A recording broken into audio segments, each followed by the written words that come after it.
while strange people with weapons are roaming around Russia itself, and drones are attacking military units already in the Moscow region, and strikes on the Russian army in Crimea, so beloved by Putin, are becoming routine. Not fireworks. And panic spreads on the peninsula. Oh my gosh! Mom, come on, we need to get out of here now! Malicious Pooh rejecting reality is now like Peter the Great setting out to build an Azov fleet. How will this end? We'll tell you right now. The idea of filling the Sea of Azov with Russian ships is not new. Back at the end of the 17th century, Peter the Great began creating a flotilla here to wage war against the Ottoman Empire. How that attempt to confront Turkey at sea ended is well known to everyone. The Tsar's army was surrounded, and under the Treaty of the Pruth, in exchange for the opportunity to withdraw his troops, Peter had to dismantle the Azov fleet and also pledge not to interfere in the internal affairs of Poland and the Zaporizhian Cossacks. Apparently inspired by his favorite historical figure, Putin, more than 4 centuries later, decided to walk this shameful path again. The creation of the Azov naval district as part of the Black Sea fleet. So this naval district will be based in the city of Mariupol. The tasks assigned to the new fleet are quite typical for today's Russia: to threaten the security of independent countries and to enable large-scale state-sponsored looting. Mainly, it's about holding this corridor that now connects the Krasnodar region and Crimea. Secondly, it's to ensure navigation in the northern part of the Sea of Azov. In other words, cargo ships are supposed to ensure the uninterrupted theft of goods from the occupied regions of Ukraine. A dedicated combat group will cover them, while small landing ships will steadily patrol the coastline. So, what exactly does the evil Pew plan to use to form his fearsome flotilla? Of course, they will, as expected, take some ships from the Caspian flotilla as well as some vessels from the Black Sea fleet in order to establish and form a completely new group. In other words, the number of ships in the group will not change significantly because those caliber missile carriers that are currently stationed in the Caspian Sea can launch caliber missiles from the Caspian Sea, since those missiles can cover distances of up to 2,000 kilometers. It is precisely the caliber missile carriers that pose the main threat to Ukraine. It is not known for certain which type of missiles will be installed on them. Depending on the type, they can be used either for massive strikes against Ukraine or for attacks on surface targets. These are 3 Karakurt-class missile corvettes. 2 of them are already ready. The 3rd ship is still under construction. Their main weapon is the Kaliber missile. Each ship carries 8 Kaliber missiles. The documents also provide for a specialized small vessel to safely deliver and directly load the missiles into the launch silos, as specified in the plans. This suggests that they intend to fire them quite intensively, although they don't actually have that many of these Kaliber missiles. In addition to missile carriers, the fleet is also expected to include minesweepers. After all, since the start of the full-scale war, almost the entire waters of the Sea of Azov have been mined. And now, in order to resume at least some movement of ships, it is necessary to work out their routes and carry out demining of the waters, after which most likely cargo ships will be allowed into the area to start plundering Ukraine. So basically, what we are seeing here is the theft of grain harvests. Crops are being taken from their rightful owners. The people responsible want somehow to ramp up industrial deliveries, sending more goods to both Berdyansk and Mariupol. To do this, they need to clear the ports and make sure the recommended routes are free of mines, so transportation can happen safely. A plan truly in Putin's style, but its implementation is highly questionable. The General Staff's reports record daily advances of troops in southern Ukraine. In various places, the defense forces are between 70 and 110 kilometers from the coast of the Sea of Azov. and specifically 70 kilometers is the distance from our positions to Mariupol, where the Russians are planning to establish a new naval base. And it is precisely these kilometers that determine how much longer the idea of Putin's Azov fleet will survive, and indeed the fleet itself. As soon as the Ukrainian army reaches the strategically important coast of the Sea of Azov, this entire flotilla will very quickly turn to ashes. Yes, and even today, the Azov fleet cannot feel at ease in Ukrainian waters. No one is going to wait for regular units to reach the coast. Putin's little ships will start being destroyed the moment they appear. The waters of the Sea of Azov simply do not allow for hiding behind any rocks or above water structures. This means that both in port and when heading out on a mission, the entire occupying flotilla will be completely exposed. We have Storm Shadow missiles, and we also have advanced strike drones. We read the news regularly and see that strikes are currently being carried out on both Berdyansk as well as Mariupol. So basically, that means we have coastal missile systems.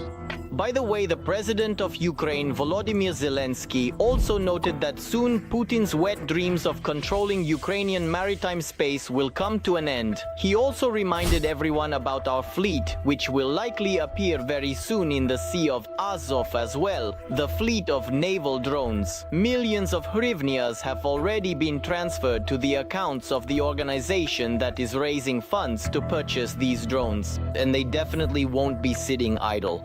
If Russian warships currently remain in the Black Sea, they will definitely be afraid to approach our Ukrainian Crimea and our coast of the Sea of Azov. The Sea of Azov. This will definitely happen, I know it. I see it clearly in the eyes of each and every one of our naval sailors, our marines, our commanders, the commanders of our naval forces, in the remarkable skill of our artillerymen, naval aviators, and those who work for our fleet, the dedicated fleet of naval drones. Since the beginning of the full-scale invasion, Ukraine has already destroyed 18 Russian ships.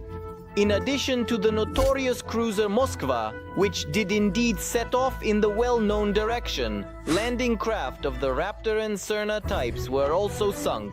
Some vessels were captured.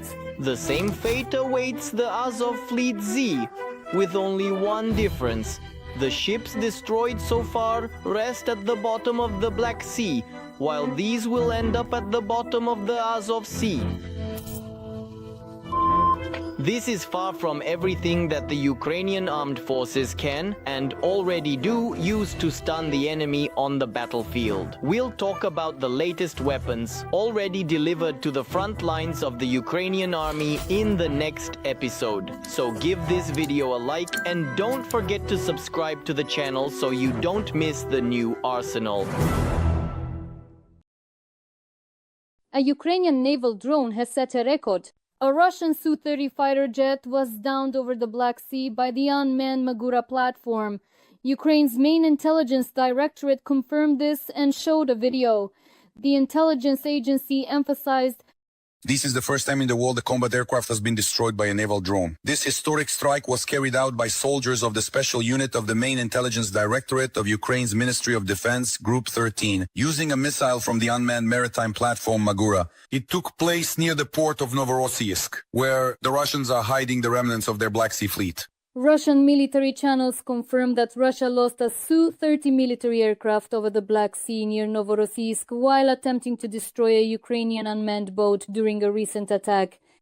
Moreover, the aircraft was shot down by a strike from the unmanned boat itself, which launched a missile at the Su-30.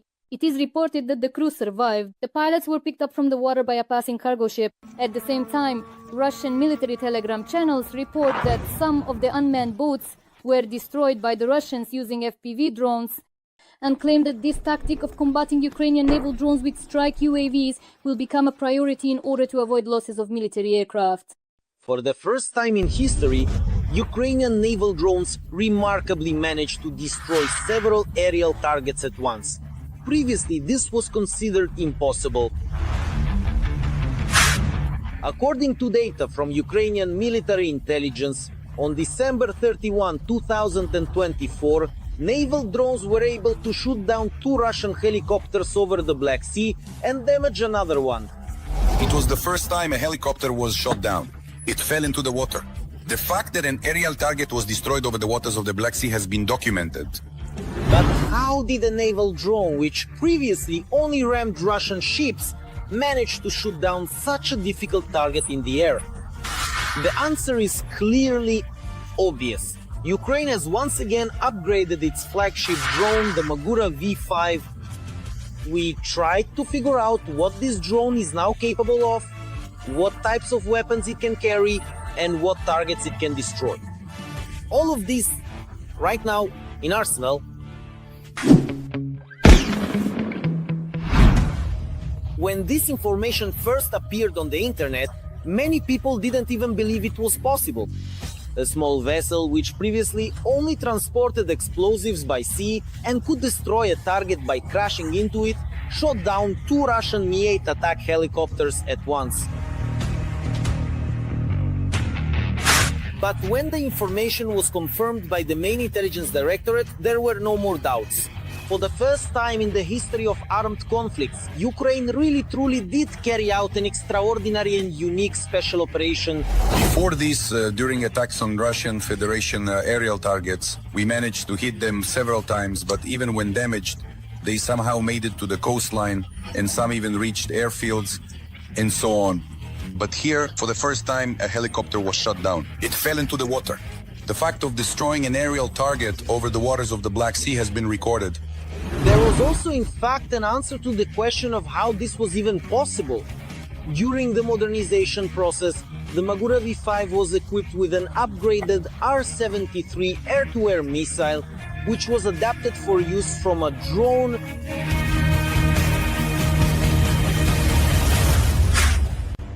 At the same time, the specialists had to solve a rather difficult task.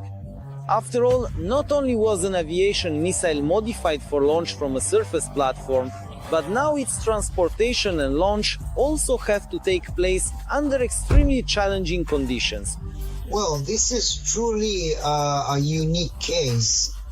That is, our engineers and designers have created such a combined system, let's say, a drone that is also equipped with weaponry for defense, for self-defense, and to support the actions of other drones.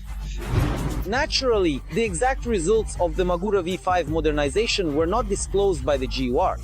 However, it is clear that a new ammunition transport system and a targeting and launch system for unstable launch platforms were developed. The Magura operates at night and in waves, when the drone is not visible above the sea. In order to use such systems, first of all, you need to develop a very effective detection system for the enemy target that is striking the drones. You also need a targeting system and to adapt the missile, since it's almost always on a fast unmanned boat. The missile container will be flooded with seawater, so the missile must work reliably in harsh maritime conditions. All these challenges have been successfully addressed. R-73 missile choice was not by chance. There are a lot of them because they were designed for close-range combat. So essentially for the Magura, they serve as a means of defense when the drone is detected and the enemy is within direct line of sight. Also, apparently, the R-73 was the easiest to upgrade to a state where it can bypass the defenses of Russian aviation. The R-73 missile uses infrared homing. It's a fire and forget system. But still, you can see in the video how the helicopter is actively firing off flares, right? So first, the Russians were prepared for these boats to be armed, right? The helicopter crew knew this and nevertheless was unable to avoid being hit. Moreover, it has now been revealed that 2 helicopters were shot down and both crews were killed 100%. Where did these helicopters come from over the Black Sea at night?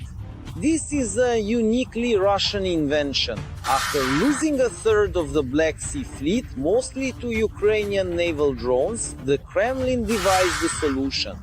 Now combat helicopters patrol the waters and crews launch FPV drones at Ukrainian unmanned vehicles from the helicopters.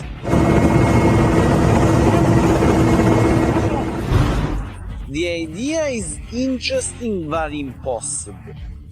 Our special services carry out such operations using naval drones at night and often in challenging weather conditions. So, in the rain, during a storm, at night spotting a Magura, flying up in a helicopter, and while in a swaying cabin, hitting a maneuverable drone with an FPV drone is almost impossible. Not to mention there might be mobile electronic warfare equipment on board. The Magura itself can put up quite a fight.